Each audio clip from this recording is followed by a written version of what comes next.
સમગ્ર દેશભરમાં લોકશાહીની ચૂંટણીનો હવે અંત આવ્યો છે, ત્યારે બનાસકાંઠા જિલ્લામાં મહિલા વર્સિસ મહિલાઓનો રંગ છે તે રસપ્રદ જામ્યો છે.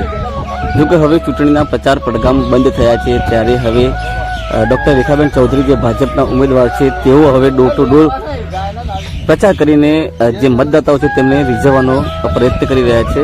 જોકે આજે ડૉક્ટર રેખાબેન ચૌધરી છે તે પોતાના પાલનપુરના મત વિસ્તારમાં મતદાતાઓને રીઝવવા માટે પહોંચ્યા હતા, જ્યાં આજે સોનબાગ વિસ્તારમાં આવેલા દલિત સમાજના ઘરે અમૃતભાઈ ચૌહાણ નામના ઘરે પહોંચ્યા હતા અને તેઓ ત્યાં બેસીને ભોજન પણ માન્યું હતું.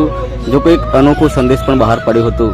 જોકે ડૉક્ટર રેખાબેન ચૌધરી એક ચૌધરી સમાજમાંથી આવતા હોય છે અને જ્યારે લોકસભાની ચૂંટણીના પ્રચારમાં આવ્યો હોય ત્યારે દલિત સમાજના ઘરે તેઓએ ભોજન લીધું હતું. તેઓને લઈ અનેક સંદેશો બહાર પડે છે. મહત્વની વાત એ છે કે હાલમાં જ્યારે લોકસભાની ચૂંટણીના હવે માત્ર ને માત્ર ગણતરીના કલાકો બાકી રહ્યા છે, ત્યારે આજે મતદાતાઓને રીઝવવાનો પ્રયત્ન છે તે ભાજપના ઉમેદવાર તરીકે રેખાબેન છે તે અત્યારે ડોર ટુ ડોર પ્રચાર કરીને રીઝવવા માટે પ્રયત્ન કરી રહ્યા છે.